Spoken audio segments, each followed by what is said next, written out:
Okay, we're working on the rebuild for the Sheldon lathe. This is an EXL 56 that I acquired a while back, and it's going to replace it's going to take the position of the current EXL that I'm running. So we haven't started scraping bed or any of that, but there it is painted up. We've got to flip it over and prime it. Here is the stand.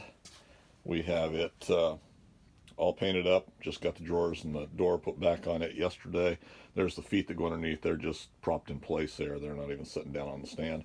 And then underneath and in the bottom here are all of the rest of the goodies that are gonna go back together with it. So we're making quite a bit of good progress on it. It's just a little side project I've been working on in my spare time here, and we're trying to make quite a bit of forward progress on it along with our other little projects. So there's our update for right now.